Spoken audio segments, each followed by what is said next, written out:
Acknowledge what happened in your childhood, but you take the responsibility. Is this thing about me that makes me ick? You have to understand your attachment style to heal your attachment. I feel so vulnerable when I say this. Enter into a toxic relationship and you're anxiously attached. It's hard for that person to love me or like me, then I will end up not following through without a boundary, okay? You validating your partner should not be what they need. Hell, people pleaser. This is a problem with an unhealed part of you. You never know that's what you're doing.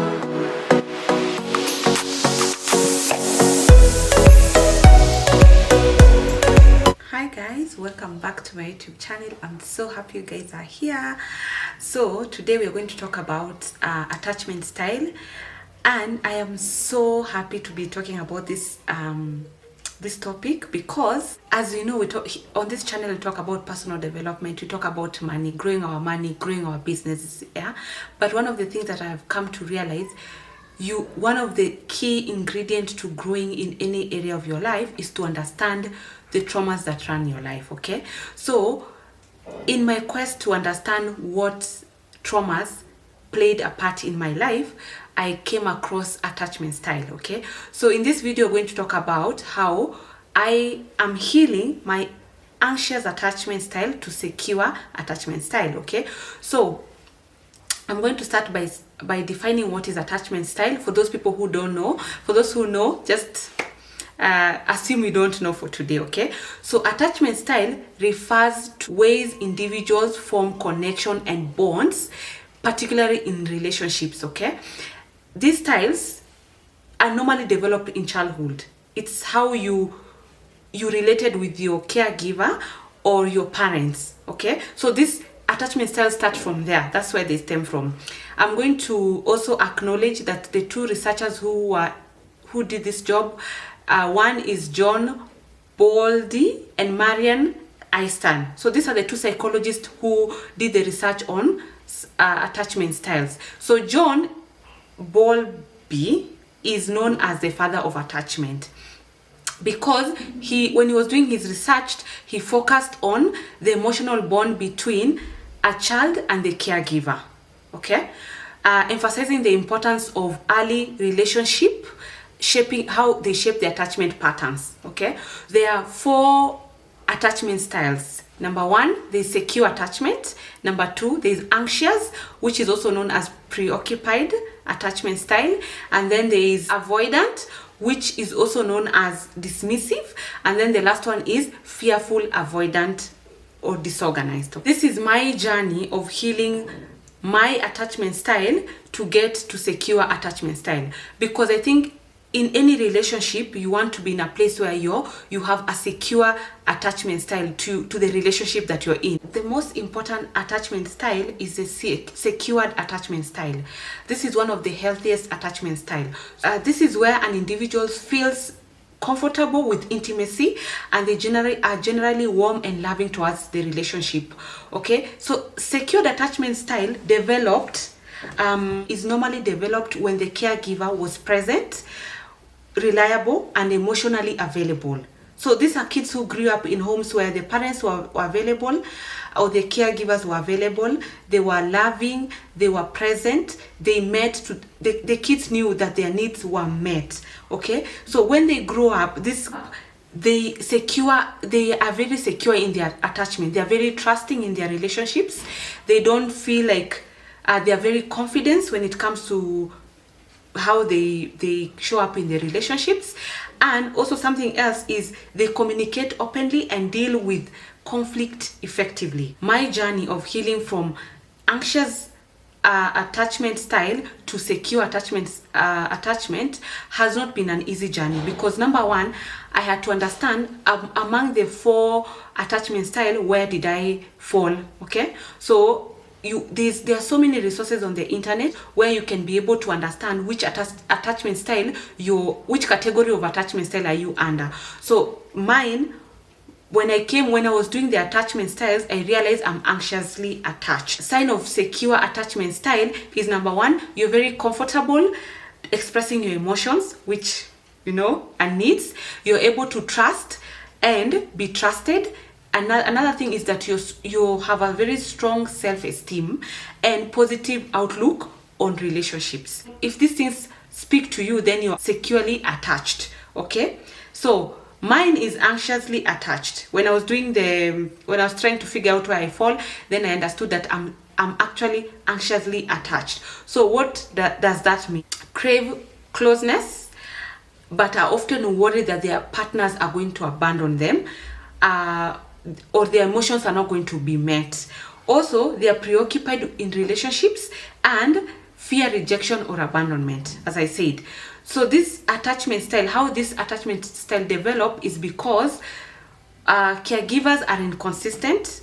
You grew up in a house or household where the caregiver or the person who had an influence on you was inconsistent, sometimes unresponsive, or sometimes responsive and sometimes not. So they either respond to your needs or they don't respond to your needs. So this leads to a child being uncertain about whether their needs will be met, causing anxiety and hypervigilant in relationships.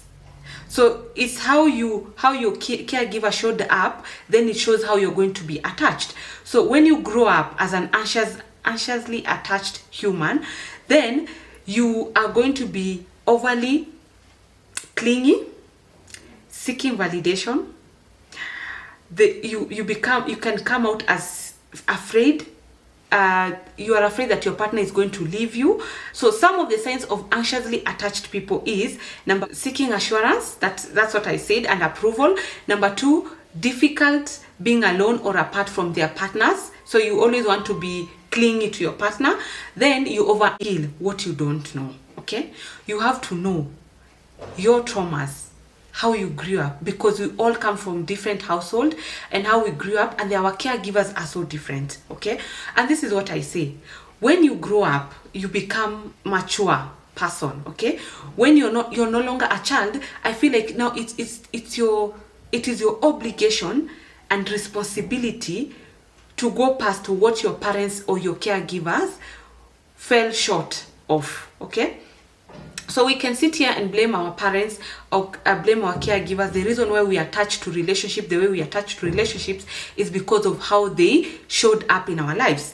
But to what point do you take up the responsibility of understanding you can heal your attachment style, become a better person in relationships? Okay, so you cannot sit here and say, oh, I'm like this because my mom, my dad was like this, was very abusive, and therefore I will stay like this because I want this to be a blame on them. Okay, so you shift the blame. You acknowledge what happened in your childhood, but you take the responsibility, you take back the power to really work on yourself. Okay, because you have to rebuild yourself one step at a time. My journey of healing from an anxious attached child to secure attachment is I had to first understand.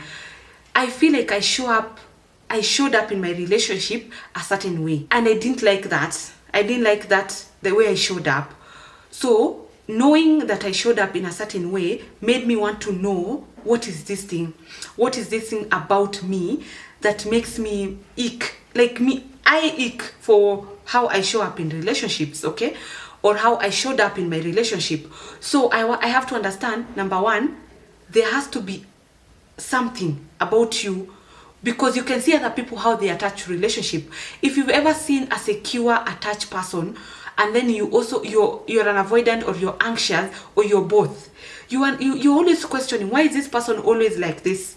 They are not worried, they are secure, they have very open communication. It's because we never came from the same household. You have to understand your attachment style to heal your attachment. Okay, so that you show up to the best of your ability in your relationships. How did I know I was anxiously attached in my relationship?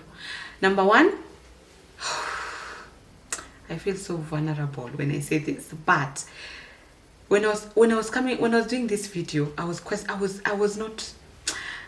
not sure I wanted to do this video. I felt like a light was shone on top of my shortcoming, so I was a bit hesitant. I was like, do I want to share this? I feel like it speaks loud, like it says this is how you showed up, which is very ickish. Like now looking back, I'm just thinking, yeah, I can't change how I have showed up, but I can change how I show up moving forward. Okay, so I told myself, okay, fine, you can decide not to share about your shortcoming or your attachment style, but it's neither here or there. You can share or not share. At the end of the day, there's healing that comes with sharing what you know. Always trying to do things for people so that people can love me and accept me.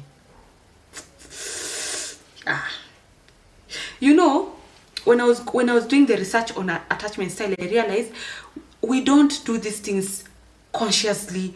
It is unconsciously that you try to do things for people so that they can love you. Unconsciously, you don't even know that you're looking for validation or you're looking for love and acceptance from your significant other. So the thing that really caught me is because I've always known that when you're anxiously attached, you're very deep, meaning you want relationship where you go deep. You don't know how to do surface level relationships because you want to understand your partner so that you can do everything that you can for them.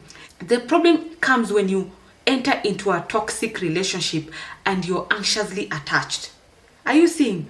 Because you're always looking to please this person so that they can love you, and then you get to a relationship when this other person understands you want validation from them, you want to be loved by them. They can actually use that for you to your disadvantage. Another thing is I had a codependency tendency when it came to relationship. Like I will highly rely on my partner to feel safe or to emotionally regulate myself. Okay, like I didn't trust that I can emotionally regulate myself. So I have always had a hard time with setting boundaries and adhering to them.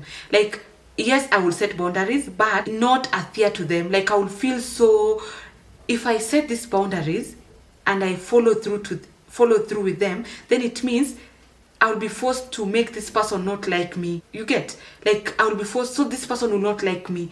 And because I want to be loved and to be accepted, then if that boundary will make it hard for that person to love me or like me, then I will end up not following through without a boundary. Another thing is because I felt like I needed constant validation. And I think I've said this in this, I've said it in so many videos. I felt like I needed to get an outside validation. I didn't believe in validating myself, okay? So I always looked for someone, my partner, to validate me that everything was good, that I was doing better. And this is a problem. Are you seeing the needfulness for you to always look for validation from your partner? How exhausting and how much responsibility you place on your partner for them to validate you, okay? It should not, a healthy relationship should not be like that. A healthy relationship should be where each of the partner is able to regulate and emotional regulate themselves, okay, and validate themselves before they come together. You validating your partner should not be what they need. It is as a by the way, they are already full. They have already learned how to validate themselves, love themselves. So you're only coming to add on to who they already are, okay? So to place that need to be validated by a partner, I feel like that's not okay? So for me, to want to be validated also was like, you can just validate yourself, but that was a problem, okay? Another thing that I realized that I was anxiously attached was because I was a hell people pleaser. Oh my God. How I will go out of my way to just please. And let me tell you, this is a problem with an unhealed part of you. You never know that's what you're doing until you start healing. Then you realize that what was I? That is your people pleasing. You want to please people so that they can like you or love you or want you or accept you. And this is what I realized. Let me tell you, in my healing journey of anxiously attached, I realized for my female friendships, I appeared very secure. But for my male or my partner, because attachment style is normally predominant in your relationship, in your romantic relationship, that's where everything just comes out. Okay, I realize that because I have a father wound, which I never thought it was even a problem, because I grew up without a father, but I didn't feel like it ever played a part in my life. But the fact that I didn't have a father growing up, I didn't have a male validation, I seeked it out unconsciously. I seek the male validation, and that's why I seeked validation from my relationship with my ex-partner, because I wanted him to take the place of a father than a partner. Okay, so now when I look back, I understand where this need to replace your partner to be your father, because you feel like you didn't get the validation, or you didn't get the love that you should have gotten from a father. Unconsciously, I'm not saying that until you start healing, that's when you become aware that you showed up like, not like a partner, you showed up as a child and you wanted your partner to be a father, and that should not be the case. You need to show up as a wholesome partner, and then they show up as a wholesome partner for you to have a secure relationship. Looking back, and I'm just like, yeah, that's why I don't have a problem with seeking or wanting validation from a female friendship or whatever. I seek it out in the male relationship. Okay, so I show up wanting validation. Okay, so I highly relied on my partner to feel better, which should not be the case. Okay, so another thing that I realized why I'm anxiously attached is I did not trust people, because I felt like my partner was going to hurt me. I projected the hurt or the abandonment of my father on my partner also leaving me. So you live very insecure, always waiting for the day they will leave, because you already projected it on them that they will eventually leave. Okay, so you end up you're just waiting for them to leave. Like you're always mark timing, thinking one day they will leave. So they will leave because that's something that you've been projecting over the time. Okay, you sort of anticipate and them to fail so that they leave you. You already want them to, because you think everyone who comes into your life will leave you.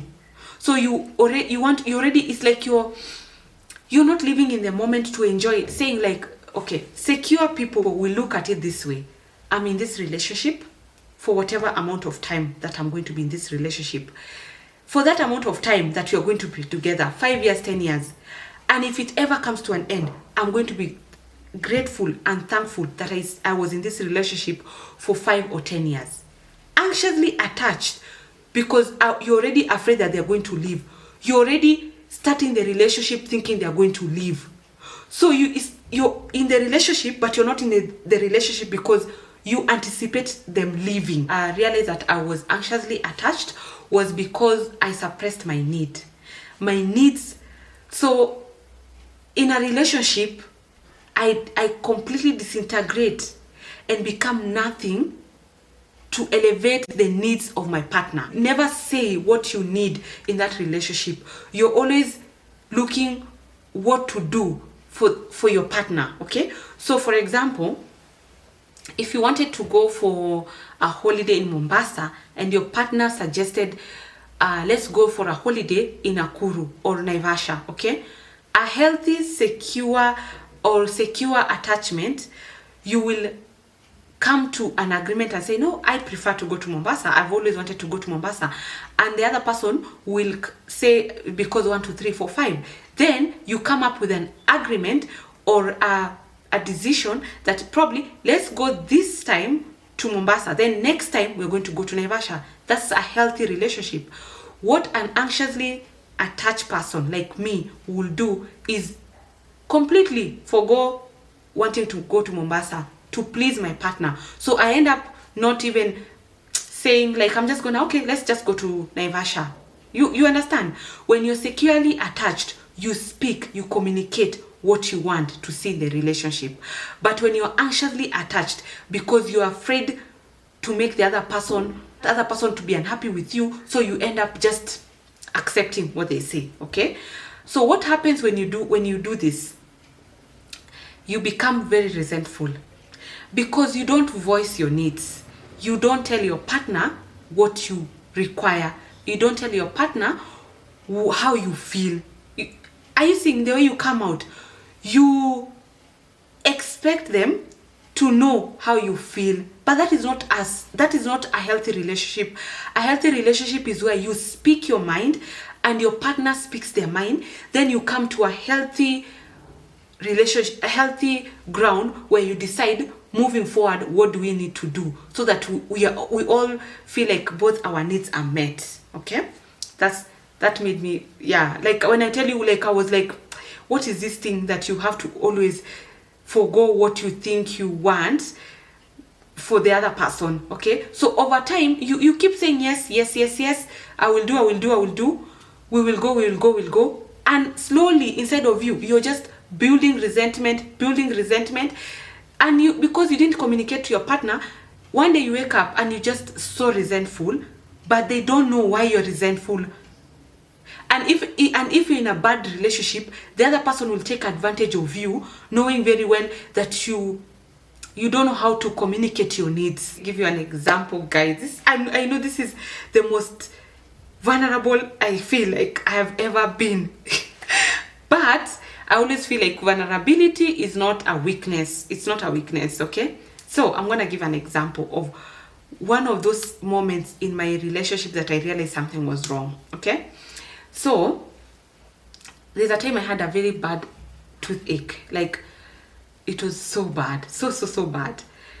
I went to the doctor and they told me, we can't extract your tooth because we need you to first get an x-ray before we do the extraction. So I went for the x-ray, but they told me, come tomorrow. So that's what I did. I went home, but the tooth was really, I had a really bad toothache. I was in so much pain. So when I went home and I was not okay, I was forced, not I was told, I cooked for the family. Okay, I with my toothache, like I was holding on my chin like this because I was in so much pain, and I went and cooked. And when I went to the bedroom, I cried out of resentment because I felt like someone didn't care about me.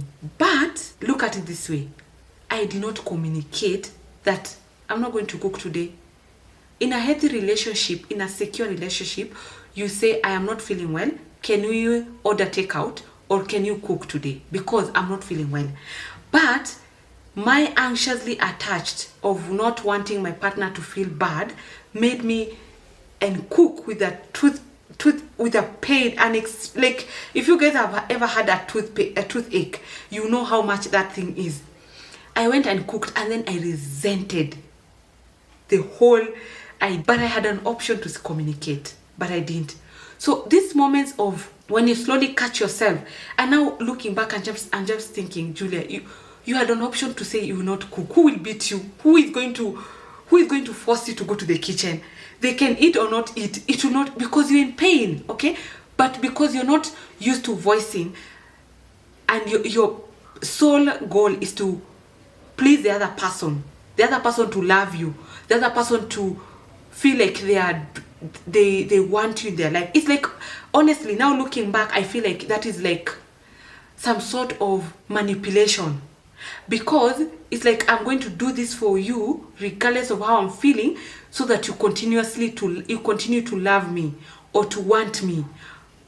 Are you seeing like how messed up it is?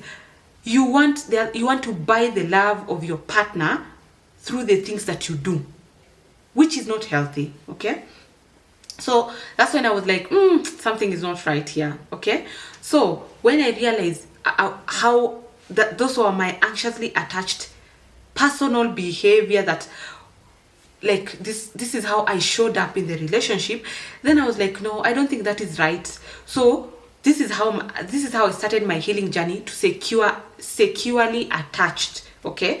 So number one, I started journaling, okay? I started journaling so that I can regulate my emotions, I can validate myself, okay? So I don't need to wait for someone to validate me. I just sit down and say, this is what you had planned and this is what you've been able to achieve. Kudos to you. You've done an amazing job here. It was difficult, but you're able to achieve this. Look at the things that you've been able to do regardless of the circumstance that you're in. So I started journaling to validate myself, okay? So instead of waiting for someone to tell me, we can see the kind of work you've done, I started really having this conversation through journaling with myself, okay? So that's how I started my healing journey. Another thing that I did to let go of the future outcome, okay? Knowing or wanting to know what the future hold. You know why we're in relationships, but you're always knowing, you want to know what your partner is doing, what your husband is doing, where is he going, back feeling like they have a choice of what they need to do. Then you also have a choice of what you need to do if they cross your boundary. Like, you don't have to feel like you have to check their phone. You don't have to feel like you need to check their phone, follow them through and see what they are doing because you feel so insecure, okay? So in a healthy relationship, you sit back, you allow them to make a decision as a mature human being, and then you also make a decision and a choice about that, their choice. You understand? Like, you don't have to keep managing them, micromanaging them so that they don't do something because you're afraid to make a decision, or you're afraid to follow through with the decision that you already said you're going to follow through with, okay? One of the things that I did for myself is to just sit with myself.